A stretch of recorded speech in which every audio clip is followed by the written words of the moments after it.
Hello, my name is Roland Reyer. I am a technical specialist at Autodesk Media Entertainment in Europe. In this webinar, I'd like to talk about water simulations in Bifrost. I've collected a number of topics in this slide here that I want to talk about. So we're going to pick a few of these topics. In my first webinar about the basics in Bifrost, I was already talking about liquid simulations, motion fields, caching, and a little bit of rendering. And if you have not seen that, you can find this recording in my YouTube channel. And in this session here about water simulations, again, of course, we are going to talk about liquid simulations. We will also touch the Bifrost ocean simulation system called BOSS.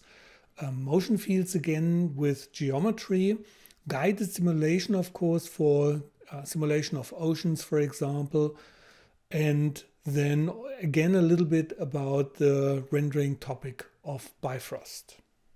So my first example here is liquid in the small, which has some very special challenges when we talk about the forces here, because to make things look small, I have to increase the gravity a lot. So the gravity has to be huge. And for that, we have to find ways to get around, the liquids freaking out after that. So we have to deal with a very high gravity. So we're going to talk about scene size, how to resize the scene using the settings in Bifrost. And with that, also talk about transport and time step adaptivity, which is a very helpful topic here because you can learn a lot from it. When I think of fluid simulations, there's always a certain scene that comes to my mind, and I'm probably not completely alone. I want to simulate pouring a glass of wine. It's probably much easier to film this thing, which means there's hardly any reason to do this work. However, I would like to use the example to address some problems with this type of simulation. As I said, I'm probably not the only one trying to simulate such a scene. Here are some pictures of tutorials. I wonder who would pour a glass of wine like that. Maybe you get the last drop out of the bottle, but otherwise you can't just turn the bottle around and let the wine gurgle out. So I have my own setup here. The wine should flow from the bottle into the glass in a controlled manner. For simplicity, the bottle is not animated. Instead of filling the whole bottle with wine, I make a smaller emitter in the bottle neck. The emitter is located in a collision object. We can hide the bottle right now. I also cannot use the glass in this form. The walls are much too thin to work as a collision object. Therefore, I simply create a better collision object starting from the wine glass. Okay, the procedure is always the same. I select the emitter and go Bifrost liquid. Then I select the liquid node and the collision object in the bottleneck and make the collider. I will do the same with the collider for the glass, but I deliberately separate the two collision objects because this way I have two collision property nodes and I can set the properties for the collider separately. Oh, and finally a kill plane in case I spill something. Are we done yet? No. In my first webinar about the basics in Bifrost, I always pointed out that you should be aware of the size of the scene before starting the first simulation. This scene is huge for Bifrost. The wine glass is 15 meters high and the neck of the bottle has a diameter of 2 meters. Actually, the wine glass should only be about 15 centimeters high. The scene has to be about 100 times smaller. I explained in the first webinar how to scale the scene sizes in Bifrost. If you didn't attend the webinar, you can watch my video on my YouTube channel. First, the gravity must be increased by a factor of 100. Due to this high gravity, the movements of the liquid appear much smaller, but we will have immense problems with the simulation. Next, the density of the liquid must be adjusted in the emitter. The value 1000 set here is the weight in kilograms for 1 cubic unit of water. By default, 1 unit is 1 meter for Bifrost, and 1 cubic meter of water is 1000 liters, and that weighs 1000 kilograms.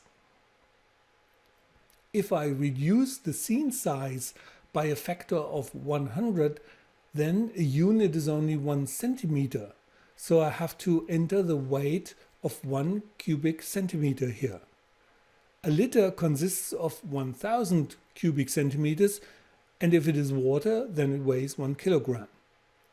1 cubic centimeter is considered to be the thousandth part of 1 kilogram.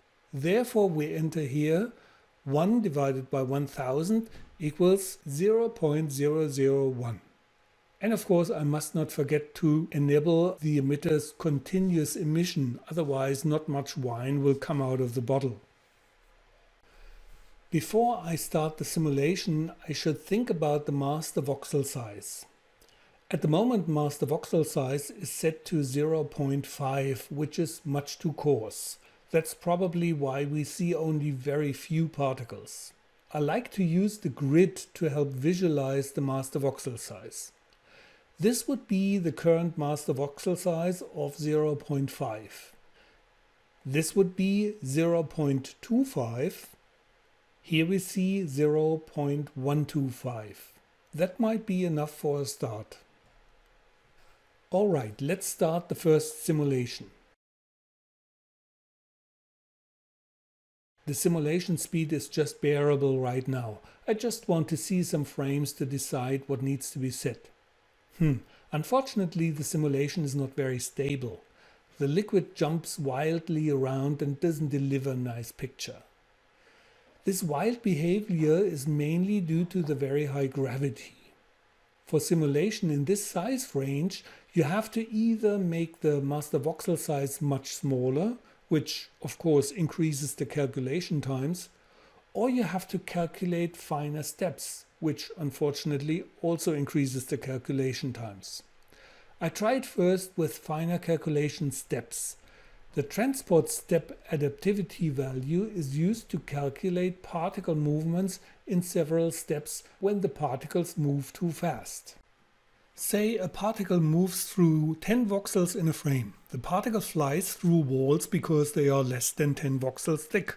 So I set the transport step adaptivity to simulate all particles that fly faster than 5 voxels per frame with more calculation steps.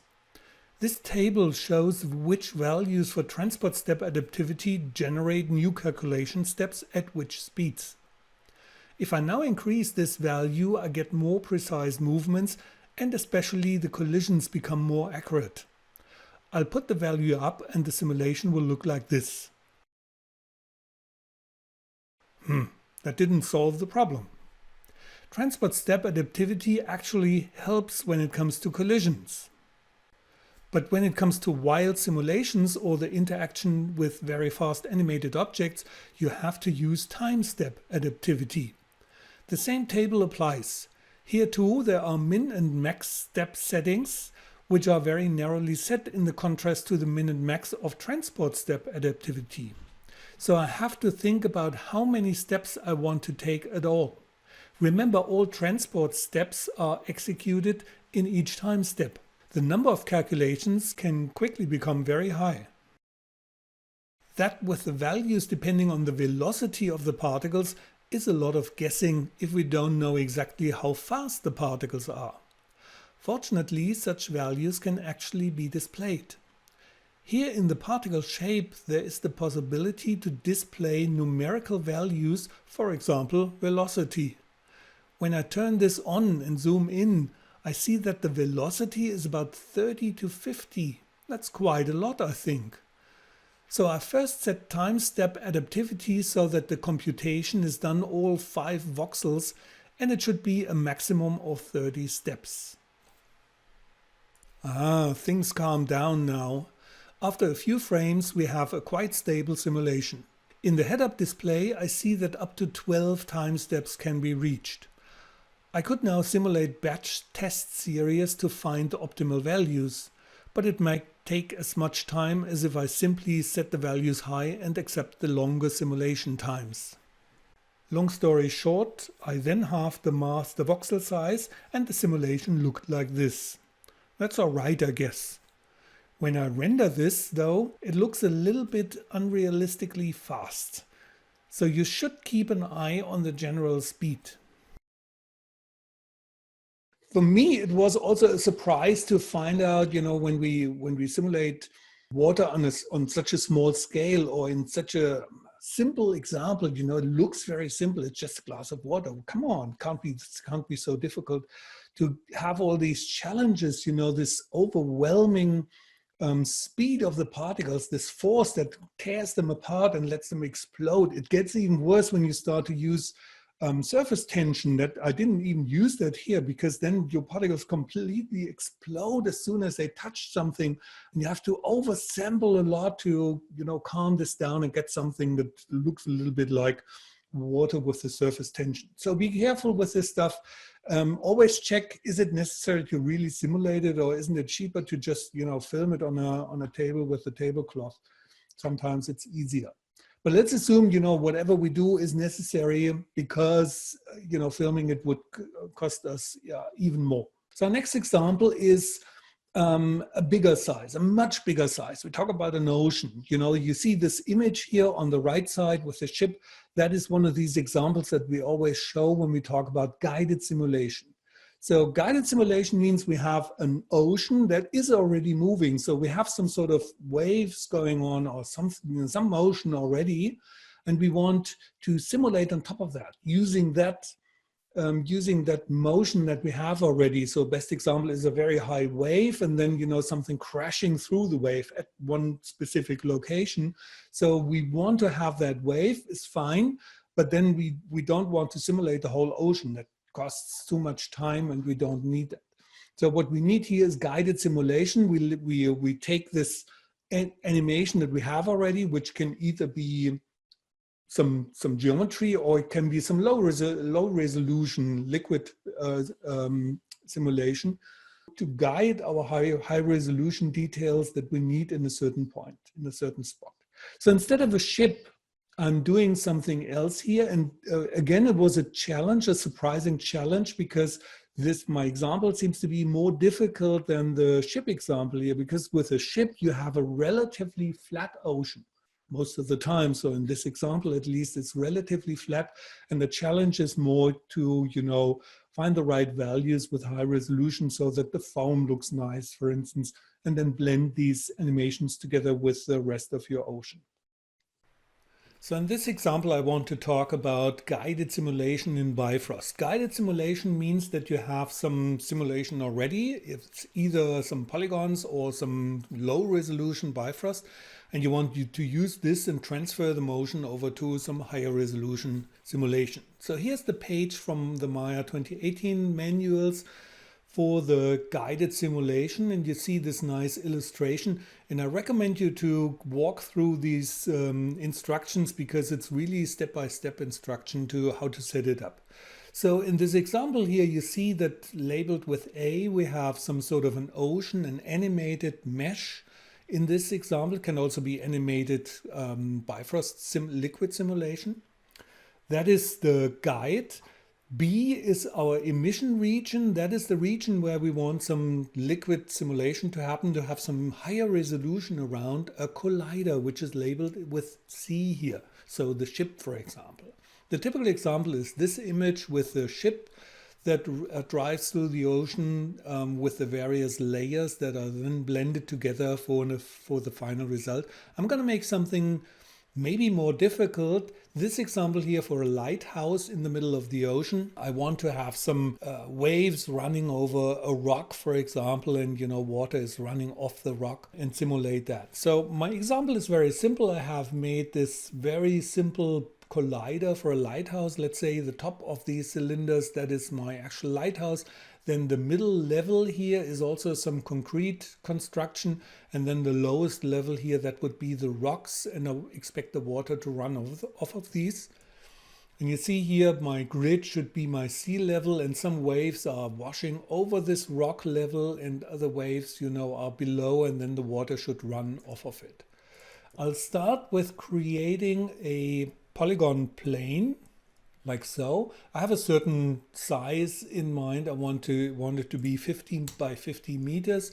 And I also have a certain resolution here. So I'll set it to 200, which looks very dense at the beginning, but is not for all the details you get from such an ocean wave simulation. This is actually pretty low. And to create this actual simulation, I go to my Bifrost settings into the boss editor, the Bifrost Ocean Simulation System. And with this polygon selected, I create such a spectral waves solver that has a lot of settings to define how the waves look like. You see when I scrub the timeline, then we see some waves going from right to left here. I want to turn this around. And frame 1 is always nothing, because in the solver we have frame 2 as a start frame. I can simply go to frames 1 and say set start frame for all, so that makes it already. So for the settings, first the direction of the waves down here in wind attributes, I can set this angle to 180, and then this turns around the whole simulation here. We should set this patch size. So what we look at, how big is it what we are simulating currently, because that defines the size of the waves and also the height of the waves. I can later define the height of the waves a little bit higher and also use horizontal displacement, which makes the vertices not only move up and down, but also left and right and back and forth, which is important when you drive a liquid simulation with that one. I can set a wind speed, let's say 150 meters, which is a storm. It's a pretty strong storm already. So you see when I do this, wow, we get very high waves. So that is a stormy sea already, and it washes over the base level of my lighthouse here. Other things that I can set is a drift, for example, so the water flowing from one direction into another one. Let's say we make something like 2 meters per second, which is strong, you know, that's a strong current going from the left to the right. You see that the waves are moving in that direction. And of course that should have an effect, because the lighthouse stands here in the middle and the water has to flow around it. So we can use this polygon geometry here as sort of a collision object in the boss editor. So this is now an influence object, and it should have, you know, because of this current here, we have some sort of a wave happening behind in the direction of the current, a wave happening behind this collision object. Because this becomes slower now, slower and slower, the more stuff we define here, it becomes slower and slower. We should also use the cache, and I'm going to do that and stop the recording for a moment. Okay, now with the cache I can scrub back and forth and I'll see all the results of my simulation. Some of the simulation will only work forward, but now with the scratch cache I can use that to be a little bit faster. So now with the liquid simulation, so we need to bind in this surface here as a guide. We need to have this as a collision object, obviously, and also an emission region, which is here. I have it as a template object. That's this one here. So that's my emission region, and we're going to use that as well. The workflow is so that you first select nothing and go into Bifrost and create a liquid that is completely empty, has no connections to anything. So there will also be no particles. And then with the liquid selected, you also select this polygon, animated polygon object, and go Bifrost, add a guide. So this guide will now drive this liquid. We still don't see anything because we also need to go select the emission region together with the liquid and tell Bifrost, add this as an emission region. And from that moment on, you're going to see some particles here. You see the bounding box appear. The particles are very thin. That's why I'm going to go into the outliner, the attribute editor, the fluid shape here. Here's my point size. So I'm going to make this a little bit bigger.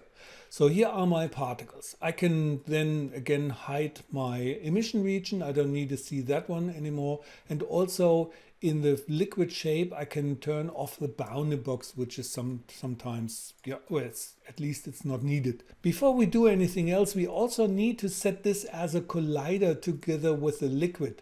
So here under liquid, we go add collider. And then when it refreshes, you see that there's a big gap between the particles, the liquid, and the actual collider object. And that is why we need to set now a few more things together with the guided simulation. So the first thing here is to go into the guide properties node that is there all the time when you do liquid simulation, but now we actually need it. So here under guided simulation, you find this input section, and here we have a guide voxel scale. So that is a separate scale just for guided simulation, and it also influences the scale of the thickness for colliders.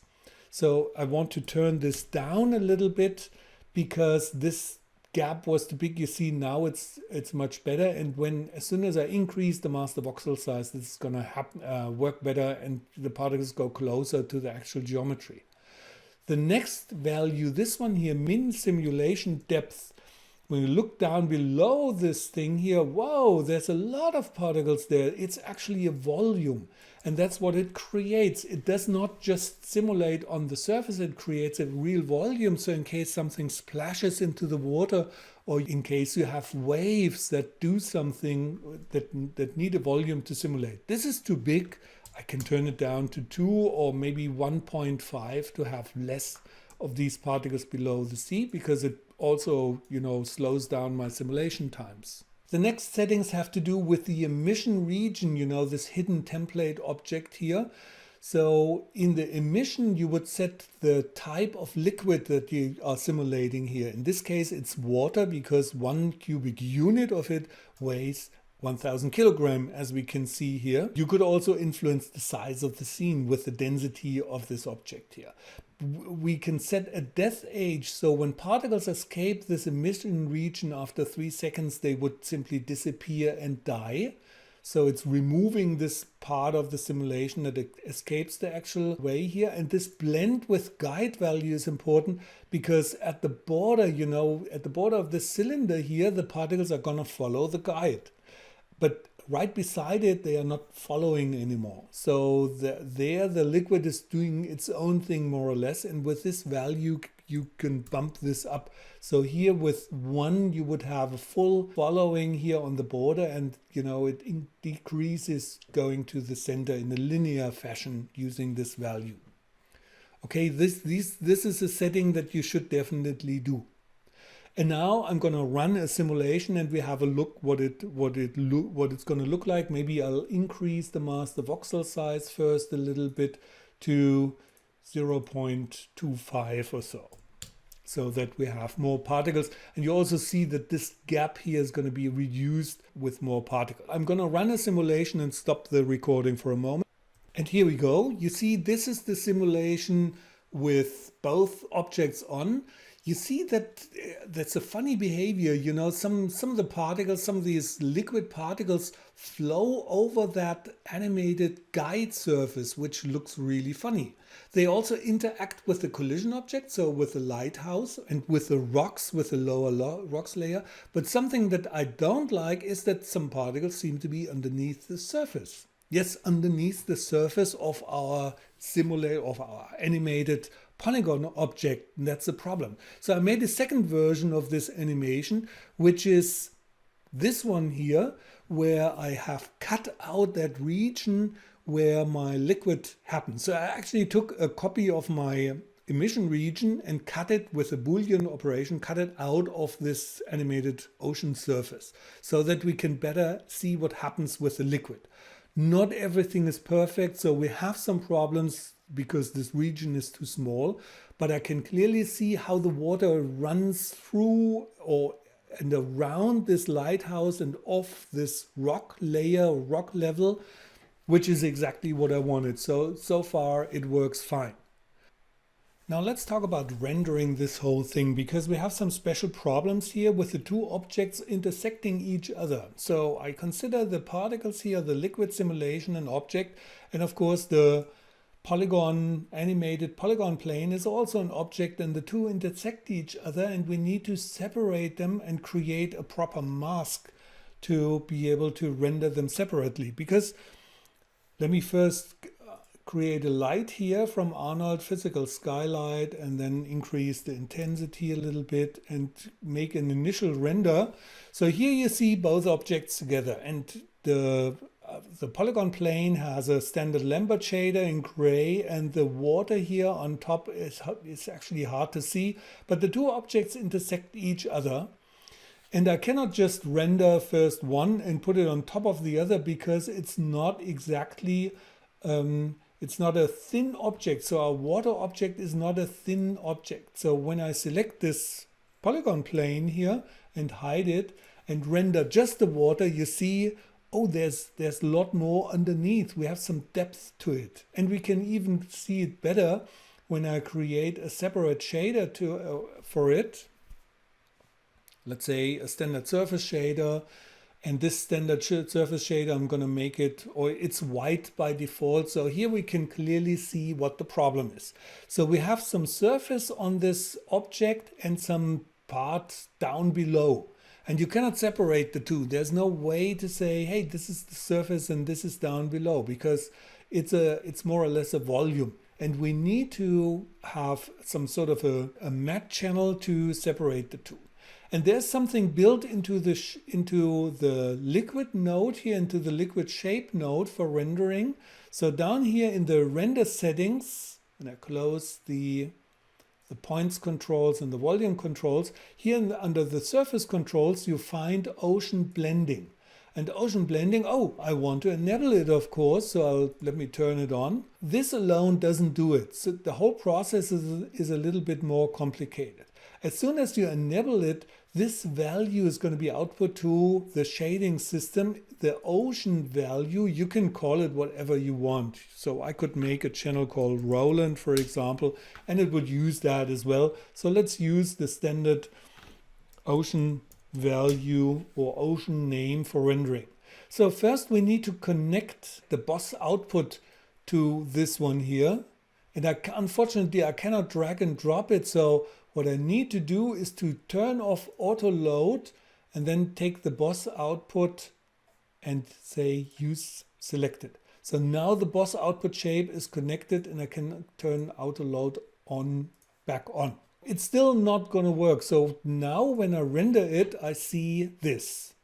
Oh my God, what happened? So my whole liquid simulation seems to have disappeared and is substituted by simply a plane, a planar thing that hides my complete simulation. You can use this value here, the vertical offset, with a negative value, let's say 3 units or so, and move this plane down by 3 meters so that it's down to, you see 3 meters is not even enough here. Here on the side, it's diving into this. So let's make this 4 meters minus 4. And render this one. Don't go too far, because that's going to cause other problems. So here you can see we have this plane, and then this volume portion, this underneath portion is also here. So now we need to set everything transparent, that is doesn't belong here to our surface, and that is done with this value.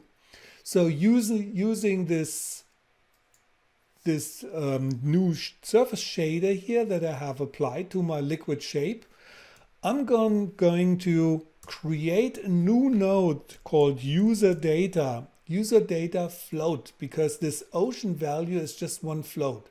And I tell the system here, I want to, please give me this ocean value. I want to work with that one. I can't use it right away because it's in the wrong direction. I have to reverse it. So I'm going to create a reverse node and feed in my output value into all 3 inputs, because I basically need a color as an output. So now we are there already. Maybe I do something else, because there's also a node called remap color, which I can use to take such a color output and adjust it a little bit. So I could use ramps, for example, to bend it, and I can use these input and output ranges to work properly. So for my shader, I plug this color into opacity, which is some sort of a visibility for my shader. So here you see already, oh, this is not so bad. So it blends out most part of it and makes some sort of a ramp here between black, or this is half transparent. So I can even go and bump this up a little bit by either using this minimum input value. So let me turn on now the IPR here, because then this border here in the back, which is the back of this plane, of this liquid plane here, also has some bright values, and we need to remove them, right? So we're going up with this one here a little bit until these pixels have disappeared. And actually this region down below here has to disappear. There's another thing that you can do in the liquid shape. Here you have this boundary radius thing. Let's try to bump it up and see what happens.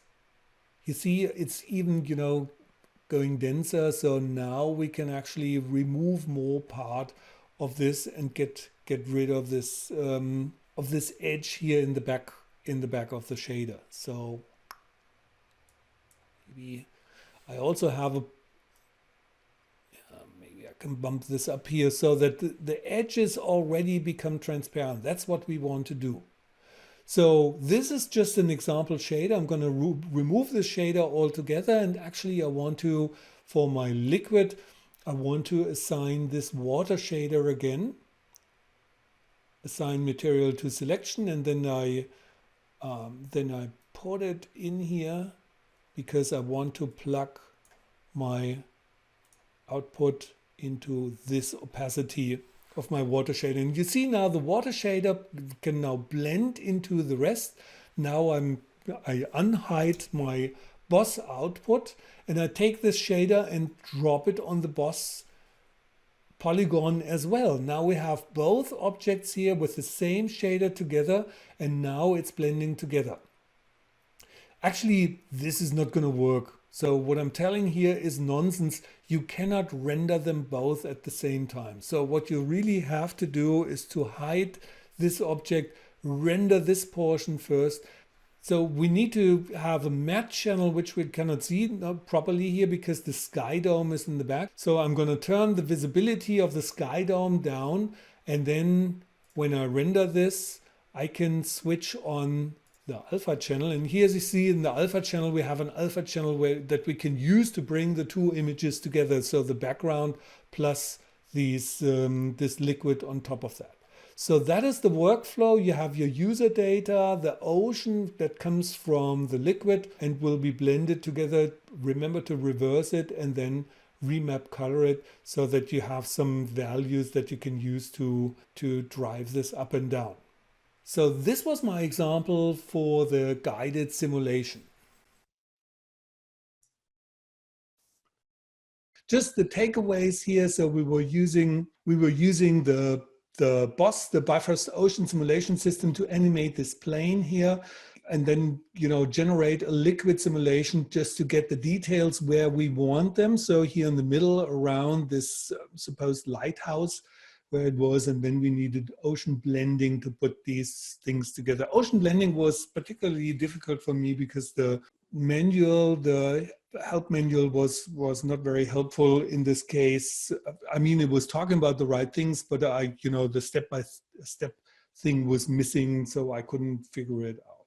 So this is my third example. This again is a very scripted and very formalized thing, so we get through that very fast because time is running out. We probably gonna overrun, but this is a very interesting example of the waterfall because it's, you know, heavily using the foam. So normally I click on foam and leave the values like they are in default, but this one here needed some tweaking and two different fields, one for the water and one for the foam separately because the two have a different behavior. Okay, so let's have a look.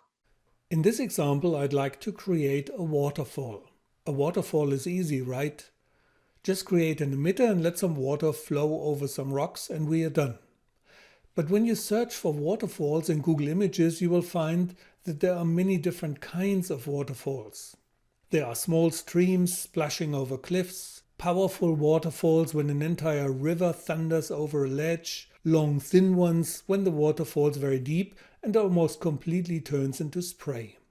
I chose this one as a goal. This is Vernal Falls in Yosemite National Park, California. Actually, this waterfall is already a bit too big. I would like to have it a little smaller and see how the water in the air is torn up into smaller and smaller droplets and then becomes spray which is carried away by the wind. But I like these structures when the water falls down and dissolves. Here I have a super simple experimental setup where I can test the different settings. The water will be emitted from this simple box and run over this collision object and fall down. I built the scene in the right size. The trough is about 2.5 meters wide and the water will fall about 15 meters deep. I select the box and create the liquid. Then I select the liquid and the trough and add it as a collider. Oh, and let's not forget a kill plane so that the water is removed when it gets out of sight. I put that one down here. Okay, let's run a first test. Oops, I forgot to set the master voxel size to 0.05, otherwise we won't see any water particles. Also I need to set the emitter to emit continuously. Okay, let's run a first test. Here's our waterfall. Well, it's a bit boring, isn't it? The water particles fall straight down, there are no turbulences or swirls or anything. Maybe we expected too much. Strictly speaking, the liquid in Bifrost moves in a vacuum, and therefore there can be no interaction between water and air. There is no air in Bifrost that could be added at all. All we can do is to imitate the effect of air resistance. We can do this with a drag field. The drag field is part of the motion field, so let's add a motion field and turn off everything except the drag field. The first value, drag, is the proportion of velocity that is transferred from the motion field to the particles.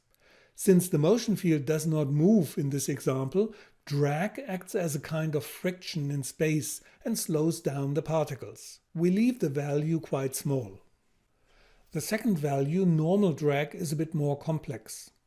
Normal drag works similar to drag, but considering the surface of the water. More drag is applied on the front of the liquid surface than on the back. This causes the liquid to break up and spread.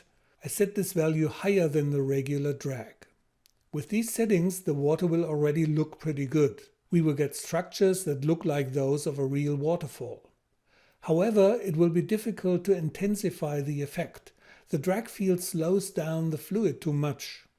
In the settings of the motion field, however, it is possible to limit the influence of the field to just the surface of the liquid.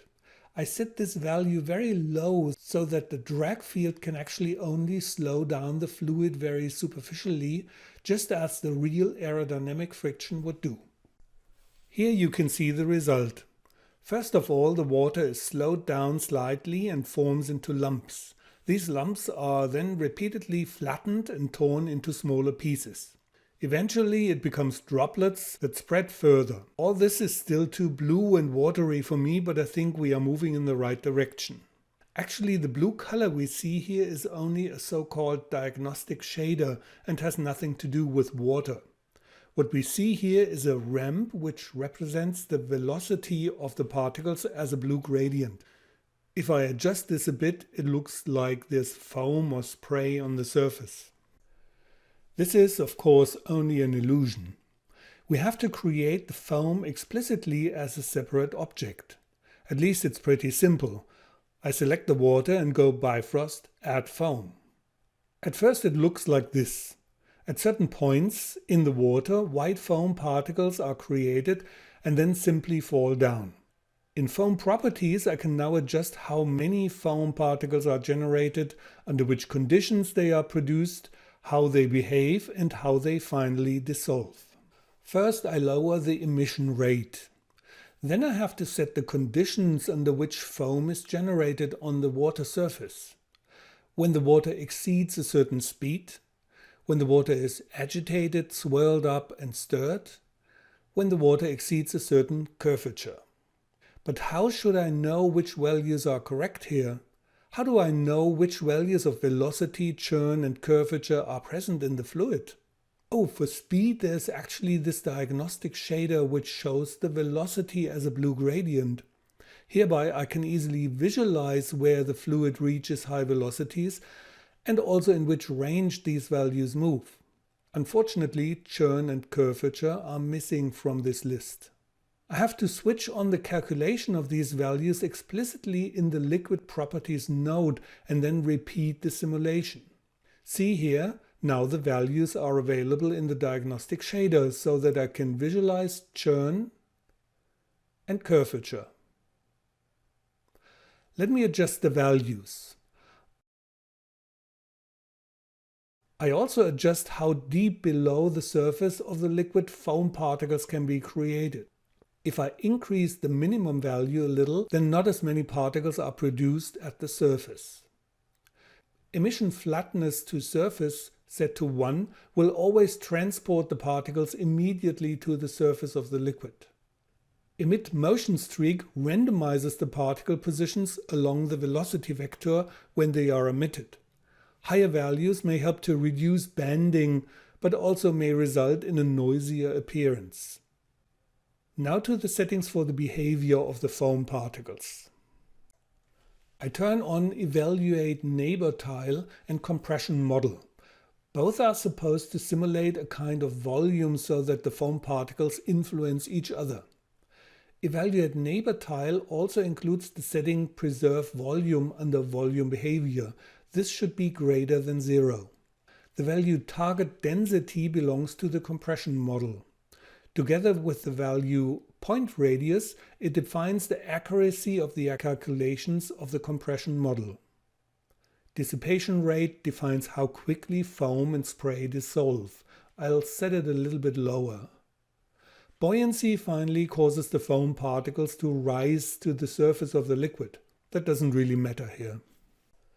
After these settings, the simulation looks like this. At the moment, this doesn't look very good, and that has to do with the representation of the particles. All particles are displayed as single pixels. The foam particles are completely white and opaque. I'm now going to enhance the display of all these particles by using the diagnostic shader. That way I don't have to render to get an idea of the look of the simulation. This looks better already. I'm now going to make another motion field for the foam to carry the spray away and swirl it a bit. This motion field is not particularly complicated. I switch on directional, drag and turbulence. The directional field is supposed to represent the wind. As direction, I enter a vector to the top right. Then I put drag a little higher to slow down the spray a little bit. Finally, some turbulence. Ready. The simulation will then look like this. Not so bad, right? The spray may be a little bit dense, but this is just a hardware rendering. We get some characteristic structures here in the water, and the movement of the water and spray looks already pretty good, especially considering that we started this test with a really simple test scene.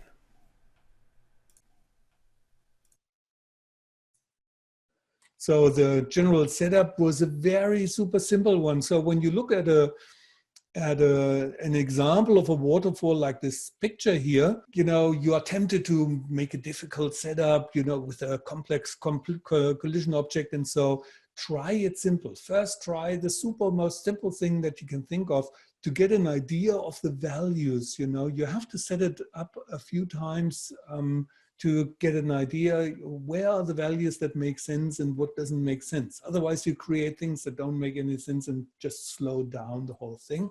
And then, of course, have a look at the diagnostic shader. It's a lot of information in there that will help you find the right values. Sometimes I felt a little bit lost, when it comes to min liquid churn and maximum liquid curvature and that kind of stuff. I thought, where the hell do they get these values from? That's exactly from these diagnostic shaders and of course the numeric display. So next and last example, it's not the best example. I personally like the waterfall a lot because the outcome is really something that looks already very good, even though, you know, it's a whole illusion. We didn't set up a shader. We didn't set up something that really renders good with shadows. And so it's just the thing with the diagnostic shader. It's just a hardware shading that looks nice. That's why I like it a lot. So my last example here is this waves crashing on a shore. How do we create that? How do we make these waves? How do we push the liquid to, produce these subsequent waves that crash on the shore? And that is also a very simple example, a simple demo that we did on, just a laptop. I had to prepare all these big examples on my laptop, which is an HP ZBook that we received from HP with 64 gig of RAM. So it's a ZBook G3. Which is a good machine. It's a very fast machine, has a lot of RAM, and of course that helps. But for these simulations, all the kind of rendering power that you have is very useful. So with that said, let's dive into our last example here. I'm going to turn off the video and the microphone and show you this last example. Okay, here's an example of how you can use a geometry or a motion field actually to create waves for a beach or, a shore situation where you want to have waves crashing on a shore. We all know this beautiful example of this beach rendering here, the waves crashing on the beach and onto collider objects, onto collision objects. And of course, in this resolution, it takes a little bit longer. As always, we start with a very simple example. I have in my scene here a few objects that I use to create this water situation. So the first of which is this wedge-shaped block of water that sits in a bunch of collision objects. So what we can do now here is to take this simple object and go Bifrost and create a liquid out of that. I can then immediately hide this object. I don't need to see the object anymore, but we need to keep it as an emitter object for these particles that are going to show up when I'm at frame 1. And then I will, set the particles a little bit bigger so that we can see more. So I want to start simulating with a relatively low resolution, and then, adjust the values and then go higher. So this model here, or this system, is now in a perfect rest when I use these colliders here and add them as collision objects in Bifrost. Nothing's going to change. When I hit play, you won't see any motion because the collider or the water block fits into the colliders perfectly. So now I want to start to create something that creates waves for this. I will use a simple polygon plane. Let me move it up here a little bit and scale it so that it intersects with the collision objects around it, so we don't have any spill at the borders. So it will perfectly control the liquid around. So now move it back so that it, releases these waves here on the beach. I don't want to control this very thin layer of water here on the beach. I just want to release the waves and then let the liquid simulation do its job.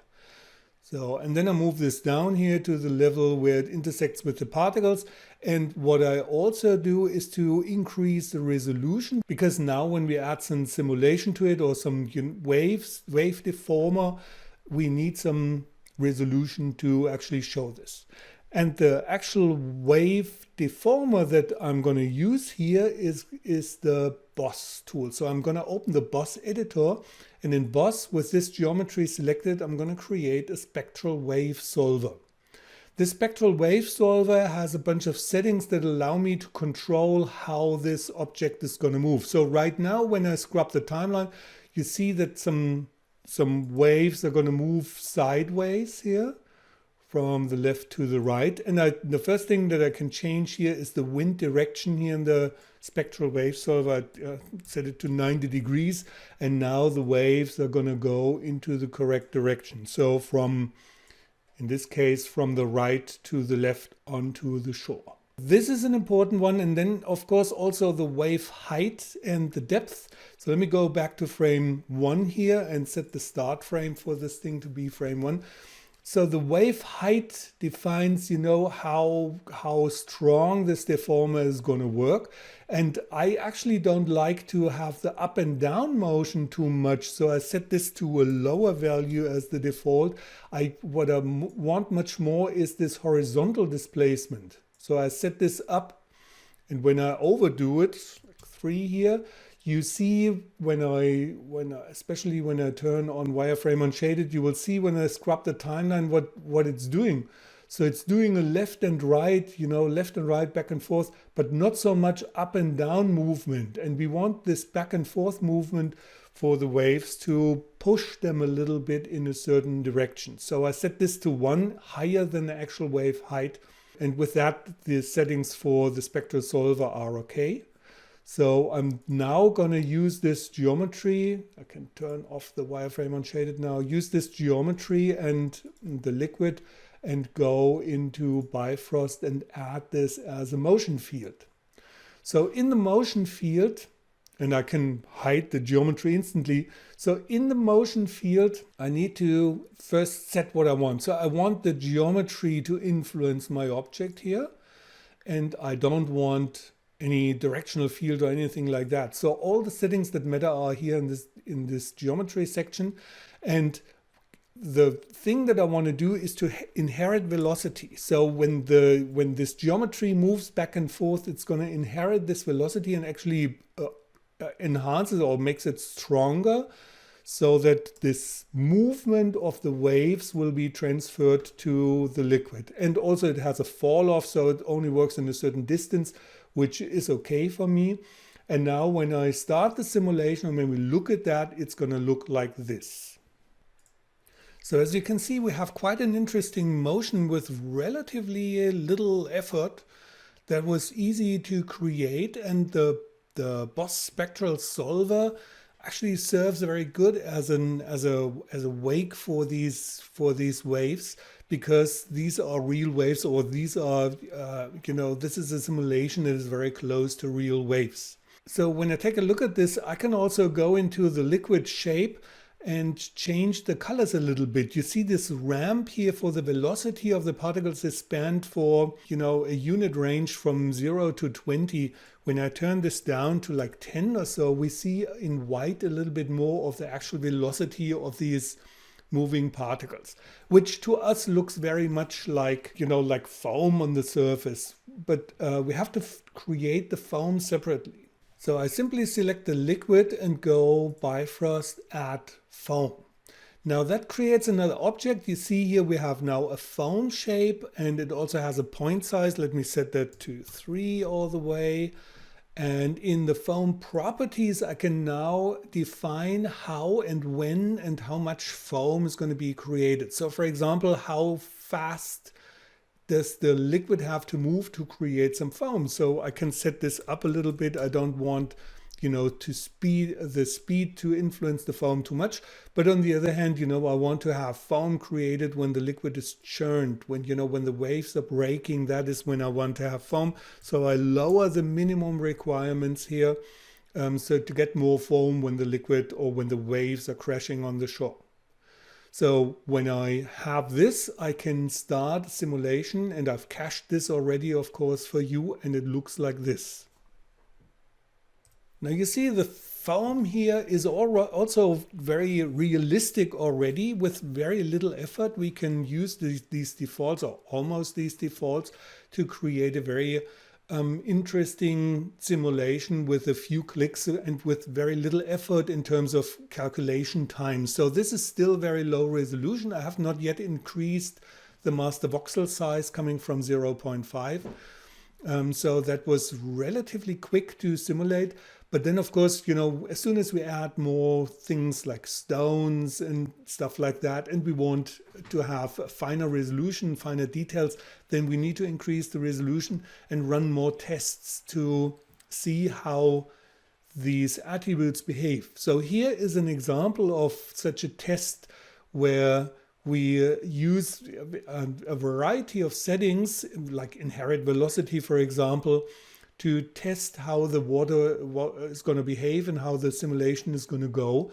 And that, of course, you run it overnight or on big server machines to, free up your interactive machine for simulation like that. So finally, here's the final simulation of the shore, of the beach situation. It's a beautiful rendering. I really like it a lot.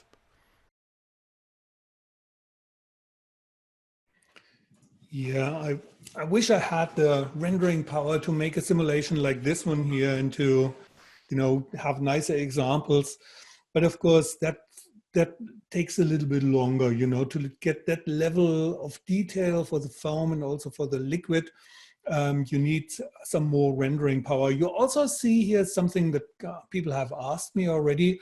How do you make the beach wet? So in computer graphics, we all know things like rain on the surface is nice. You can simulate some stuff, but to make things wet really is a difficult problem. So how do we make that? That was a post thing. So in the post, somebody said, okay, when we have some water in this region here, we simply take the mat and do an average over several frames. And this average is used as a wet channel or, a mask for wetness on the beach here. And that's how we, or how they created this image of the wet sand that, when the water flows back, it also removes this liquid from the sand. Interesting example here. Okay, with that said, our takeaways here: start low resolution and simple setup always. Don't try the full-blown thing like we have it here in the nice example. Try the very simple thing to find the right values. As always, use the diagnostic shaders, and you should really plan when you start with Bifrost. You should really plan and say, okay, I want to try different settings. I can't do it right now, so write down the batch commands for these different settings and run them overnight. You can do that in Maya Interactive, so you can tell Bifrost not to run in the background. There's a check for background processing. Turn that off, and then you can, in the script editor, collect a bunch of commands that are echoed when you started interactively. Collect these commands and say, okay, I'm going to run these overnight because that's when I don't use the machine and I have time and I want to see the result tomorrow. So we are over time already. Thank you very much for being here. So a few links before I go. So my email address is simple to guess, roland.ryer@autodesk.com. Send me a mail if you have any questions. Find my channel on YouTube. I will upload this video as soon as I have the recording and edited the recording and cleaned it up a little bit. I will load it up there in my YouTube channel. Takes a few days or so. And you will find other interesting videos. And since you have my mail now, you can also send me questions and send me proposals of what a good webinar would be. My colleague Giancarlo was also there. You see his YouTube channel here on the upper right. He's going to make a webinar about Aero, the use of Aero. You should have a look at that. And then, of course, we also have this Maya Learning channel about Bifrost. There are interesting things there. You should also have a look at that. There's one more question here. Okay, yeah, about the mixing of liquid and boss. So here in the scene of the beach, there is no boss, or boss is not a renderable object. So the water surface is no boss simulation. The liquid or the water in this scene, the beach scene, is really a Bifrost liquid simulation. So you can, of course, render that together with the foam. You don't need to render them separately. I recommend to do though, because you can tweak it in the post, but there is no boss. So the boss simulation thing was a special case when you have an ocean, for example. You want to have this endless ocean. And that's an ocean shader basically, and you can't simulate this big thing here. So that's why you create a plane, and with displacement maps you create waves, etc. And then you want to cut out a piece and say, I need to separately simulate this part here to have collisions with rocks or with a ship or so. So in the beach scene, there was no interaction between although no visible interaction between Boss and Bifrost. Thank you very much for joining me. And as I said, visit me on YouTube and join me on LinkedIn, Facebook, or wherever you find me. Just Google my name. Thank you very much and bye-bye.